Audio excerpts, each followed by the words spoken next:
A paz, discípulos na disciplina de Cristo. O Paulo em 1 Coríntios 14:10 diz assim: há, sem dúvida, muitos tipos de vozes, de sons no mundo, nenhum deles, contudo, sem sentido.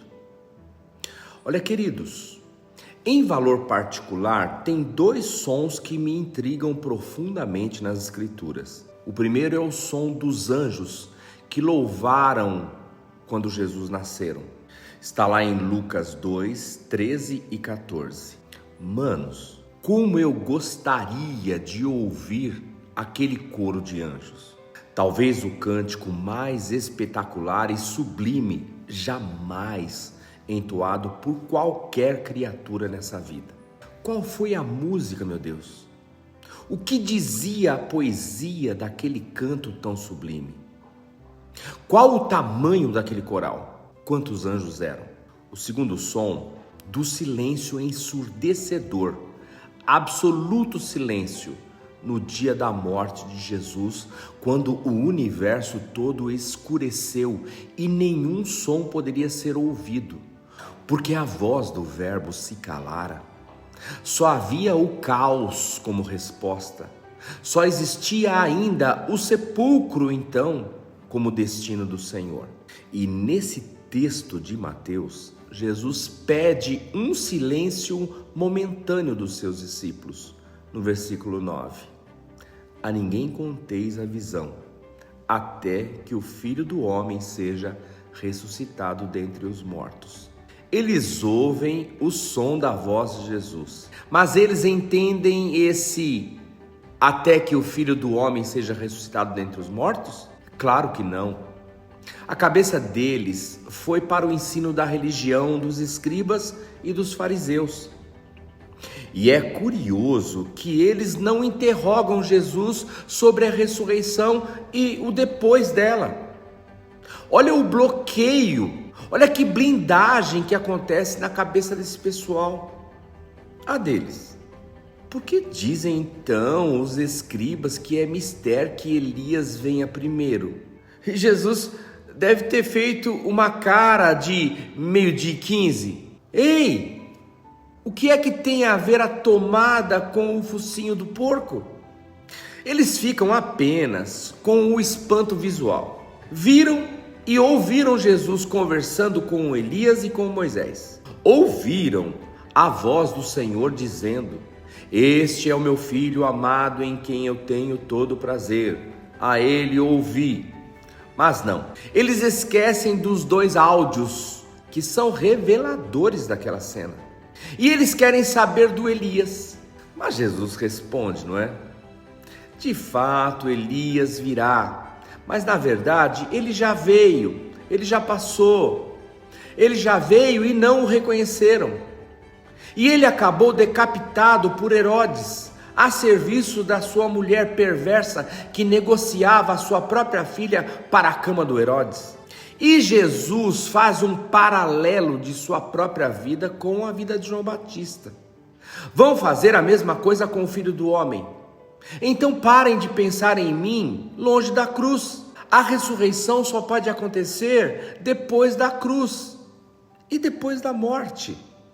Eu ressuscitarei dos mortos, mas isso não importa, não é? Só entra no ouvido deles o que eles querem ouvir, o que eles querem pensar.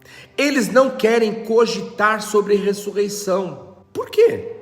Por causa da morte. Há um negacionismo emocional seletivo aqui. A ideia mesmo de vida sem cruz e sem morte estava na cabeça deles. O versículo 13.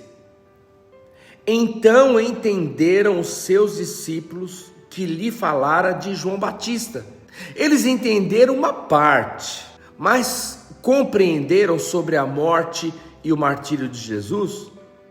Não.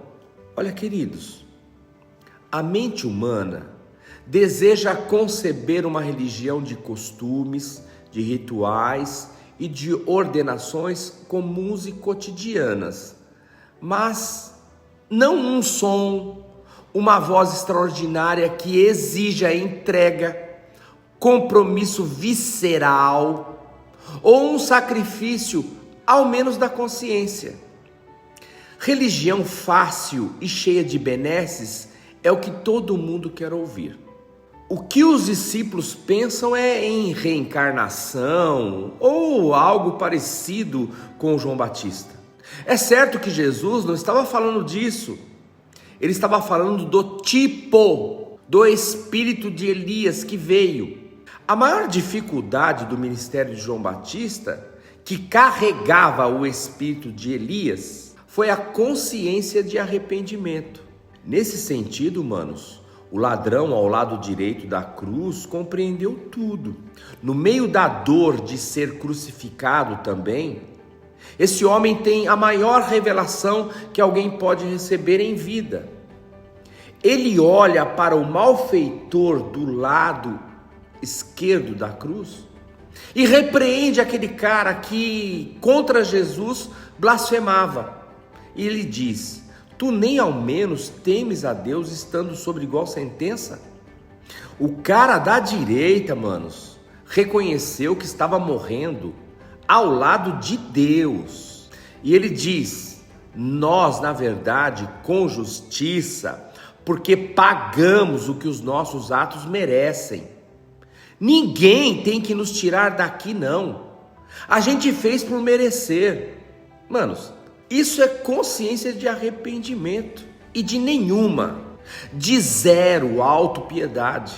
E acrescentou, olhando para Jesus: Senhor, lembra-te de mim quando tu vieres no teu reino. Veja o espírito de Elias aqui, o tipo de Elias. E Jesus, voltando-se para ele, lhe disse: hoje mesmo tu estarás comigo no paraíso. Olha, queridos, diante da cruz, tudo está definitivamente respondido. Não tem reencarnação, não tem negação alguma dela, porque ela é a resposta mais dura contra tudo de ruim que existe nesse mundo. Ela é a palavra final de Deus para qualquer pessoa. É por isso que cada um tem que levar a sua cruz. É a única mensagem que resiste e que atrai e que ultrapassa qualquer outra curiosidade humana. Esse texto nos ajuda a fazer escolha. Qual tipo de som que queremos ouvir? Onde está a nossa inclinação para abrir os ouvidos e atender o chamado de Cristo, como o chamado das 7 igrejas do Apocalipse? Quem tem ouvidos, ouça o que o Espírito diz às igrejas. Deus os abençoe.